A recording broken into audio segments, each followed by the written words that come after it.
what's up everybody? Thanks for tuning in to another episode of Drinks with Johnny. I'm here with John Dolmayan.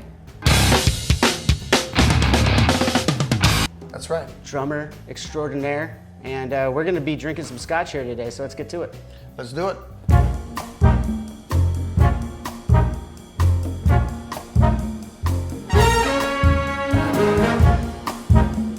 All right, man, so I heard you're a Scotch man. This happens to be your bottle, but you know, in the interest of showing a couple things, I'm gonna go through a couple different bottles. Let's grab this one. This one is a Highland, so Highland I'm gonna go neat with. And I'm gonna show the kids at home a little pour. You know, the kids need to know. Yes, the kids. So a lot of times, you know, you can do your shots or whatever, but if you've ever heard the term, a finger or two. So this is gonna be a 2-finger pour. We're gonna take 2 fingers and we're gonna pour it right up to that. Some people's fingers are bigger than others, but it's just genetics. Yeah, well, good thing that I push them right up and against it and get it nice and fat so you get a nice pour. You get that warmth too from your fingers. I do. I like it. You wanna try any of these? Yeah, I'll give it a shot. Yeah. So it's just a Highland that I got. That one's comparable to a Macallan, I think. Yeah, I would agree. And then the next one is gonna be my kind of favorites.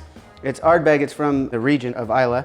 And that's where you're gonna get most of your peatier scotches, and a lot of people say it tastes like a tar pit or something like that. I absolutely love it. Did the cork get stuck? It did. Holy shit. Fix that real quick. Now it's really gonna be too mossy. See, that's the perfect way to pour here at Drinks with Johnny. We're gonna do another 2-finger pour. And with this, I like to take a little eyedropper, put in a couple little drops, and that's just gonna cut it just a tinge and open up a lot of those peaty flavors that are predominant from Islay. That's my bitch right there. Yeah, and right away, I mean, it's very strong aroma. You can smell the peat moss, a little bit of cork. That couldn't have been more perfect, by the way. All right. I know I'm not gonna like this because I don't generally like peat mossy, but let's try it anyway. Smooth. Yeah, it's more of a, well, obviously peat mossy, but it's a smoky flavor. It's got a little bit of bitterness to it. Still, really good whiskey. Not my favorite, but you know, for a peat mossy, it's really good. That's one of my favorite bottles, to be honest. I'll try one more sip of this. Yeah. Take as much as you want while you move on to the way that we spoke before. Very good. The way that you like it is a little Johnny Walker with some ice. So I didn't open this one yet before you got here, purposely. Well, you know, sometimes you go to a strip club. I've never been to a strip club, John. Come on. But in the old days, when we were single and we'd go to strip clubs, you have to be very careful because whenever they heard somebody was buying an expensive bottle of anything, you had to make sure that they brought the bottle to your table and that you opened it yourself. Otherwise, you'd be drinking Black Label out of a Blue Label. That sounds about right. If you're lucky, it would be Black Label. If you were lucky. Blue Label. So I got you a little fancy glass. Beautiful. A little fancy ice for you.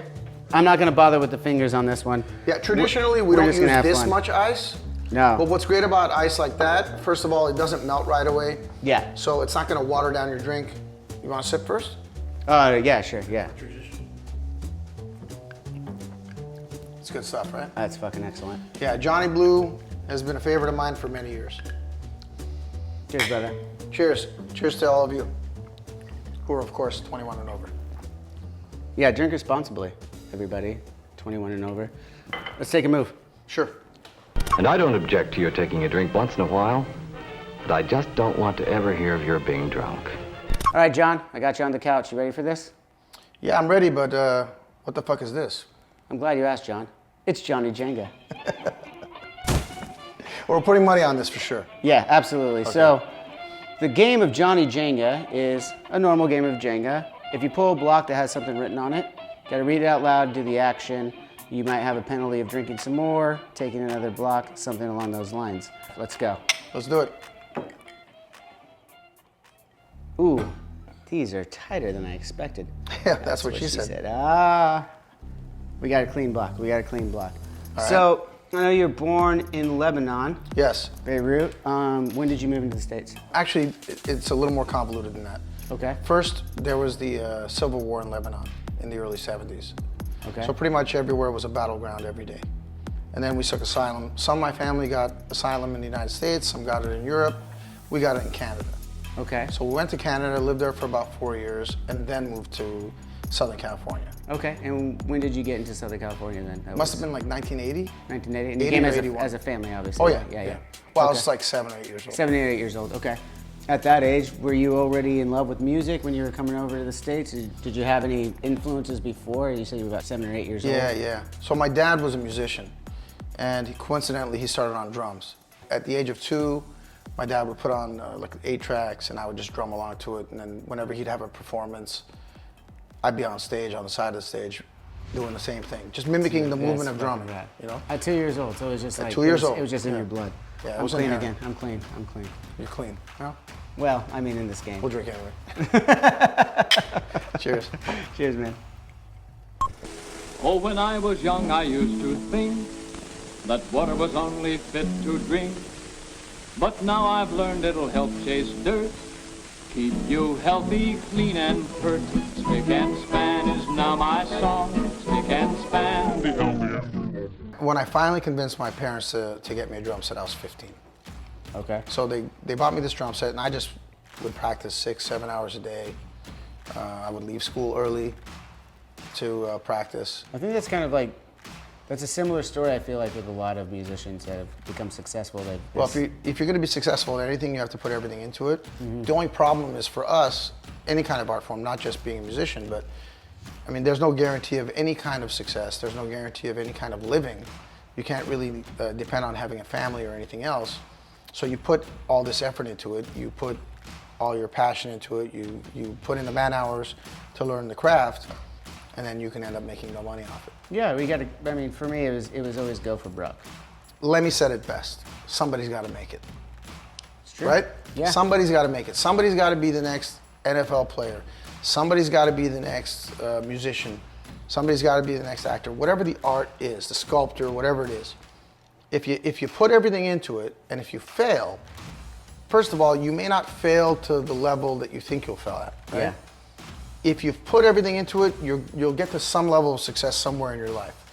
But if you put in what I like to call kind of a half-ass mindset, where you're like, well, I'm going to do this, but I'm going to do this, and I'm not going to ever put all my effort into this, because if I do and I fail, then I'm a failure. It's the complete opposite. Yeah. If you put all your effort into something truly, right, and you may not have the talent to succeed, you may not have the drive, you may not have the luck, right? All of these things have to go right for you to succeed. You guys did it the same way. You busted your ass, you played a lot of shows, you probably cost yourself a ton of money before you got signed. Oh yeah. You know, Yeah, and definitely. being a drummer is no picnic. Not even cost yourself a lot of money. It's really about being in one of those econo vans going across the country at like 18, 19 years old, and you're on top ramen and going through McDonald's because they got a value meal. Because that's what you can afford to eat. And that's going to be the only thing you can eat. See, that day. you were a little younger. I was 25 when we got signed. And let me tell you, it's no picnic at 25 telling your parents, Oh, you know, yeah. I'm still trying to pursue this. And by the way, my other job is selling comic books. So I know you got the stores. Torpedo. We have two. We have two right now. We have two right now. Okay. So I heard when you're collecting your art and everything for these stores and just you're a collector, you only hang on to your art for like 10 years? And then, Not everything. Not everything. But in general, I feel like, look, you don't own anything. You know, all of these pieces are going to outlive me. So I caretake them for the amount of time that I have them. I'm responsible for them, and I'm also responsible for the next generation getting it from me. So whenever it concerns art, I don't like to own anything for more than 10 years, because at a certain point, it's one of many on a wall. You don't have that same feeling about it, you know? So I like to sell them, move the money into another piece that I enjoy for 10 years, 5 years, whatever it is. So I understand. Is it my turn? Does It anyone is, know? yeah. Fuck. So I understand you're also publishing and writing your own comic book right now. I am. Can you yeah. tell me a little bit about that? Not too many people know about it, but it's an original. This is going to get, I think we're close to somebody toppling it. It's an original concept. Yeah. It's an original concept I've been working on for about 4 years. I got the general idea from watching Armageddon. Oh, I love that movie. years ago. Yeah, Right? fantastic. And then a lot of life experiences that also inspired it, including where I came from in Lebanon, almost being killed, all that stuff. We discovered that there's a meteor or asteroid coming towards the Earth, and it's about twice the size of the one that took out the dinosaurs. Do you see what's happening to you right now? I sure do. I'm still listening, but I want. Yeah, I know, but now I'm like concentrated on this.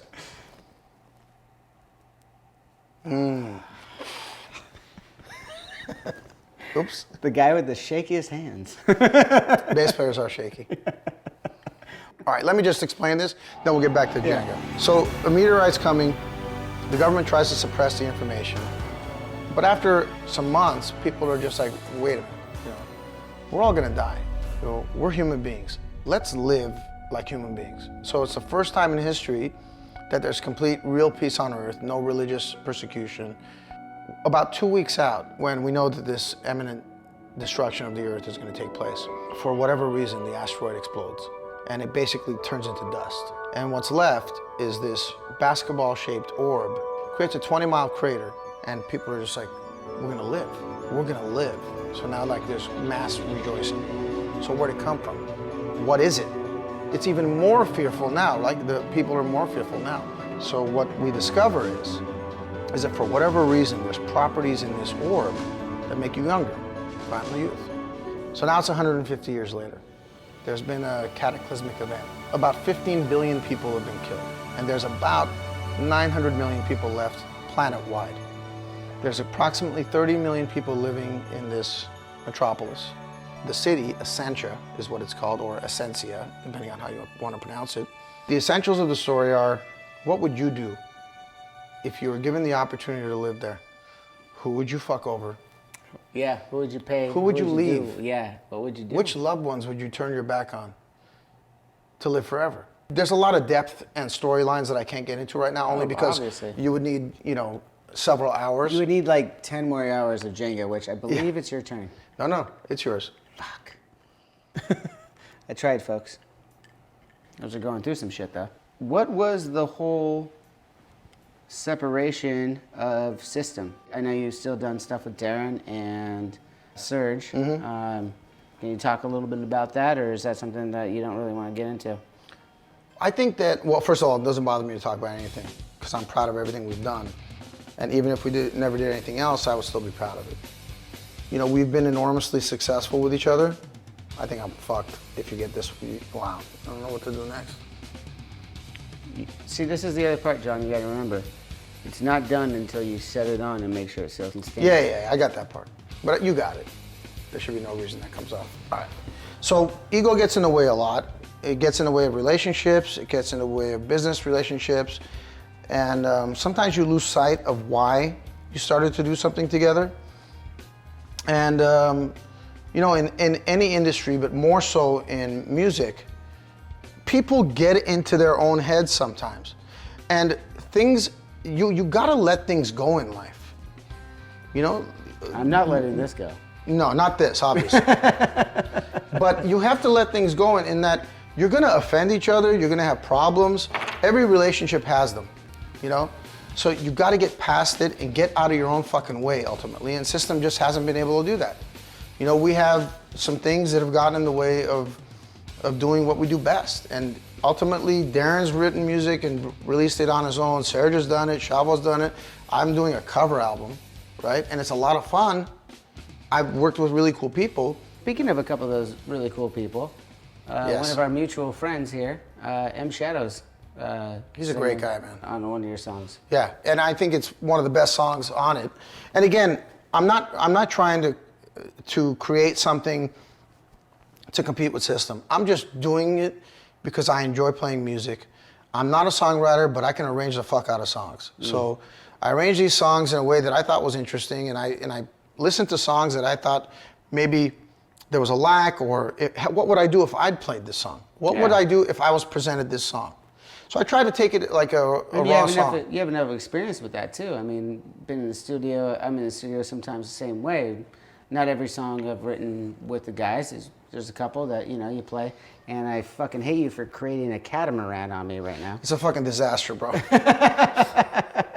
But the point is, you know, I'm the best when I got Serge, Chavo, and Darren with me.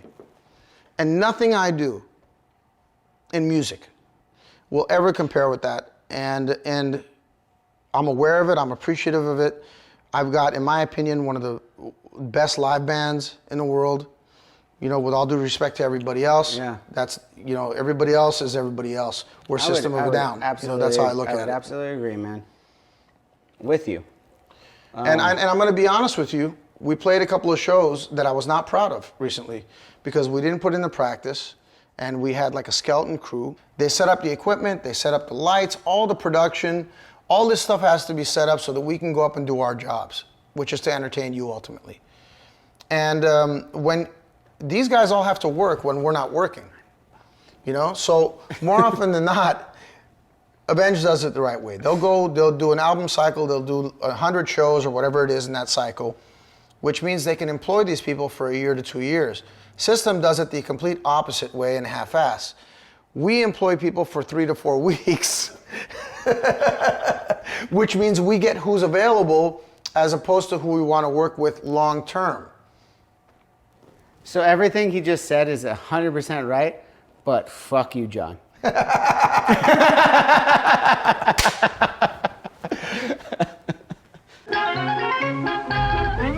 So do you have any memories from that last Ozfest? The only tour that we actually did together, 2006, right? Yeah, I really enjoyed you guys on that tour, but I don't think any of us had an opportunity to really develop a friendship. Primarily because it was such a bummer tour for us, you know?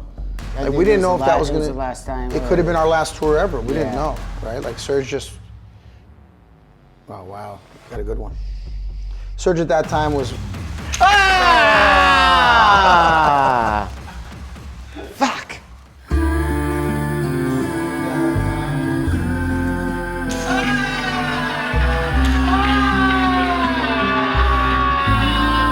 I know how much winning the contest meant to you. You don't like being second best very well, do you? And I know that you've been taking quite a bit of ribbing from some of your friends. But we're a team, and as a team, we win or lose together. I truly believe that when System of a Down is firing on all cylinders, there isn't a band in the world that can best us. And I look at that as a challenge. You got that kid out there that's watching you, right? Yeah. And they're watching you the way you watched the bands that you went to see. And if you're not fucking ripping it up, what are you doing there? You know, and let me tell you something. And there's a System of a Down record written already that might be the best thing we've ever created. And it's coming out. And it's never coming out. Unfortunately, I don't think it's ever coming out. But I will let you listen to it. I would love to hear it. I would love to hear it, and I'd love to tease everybody that If I actually had a copy of it, I would love to let you listen to it. Hey, what are you doing?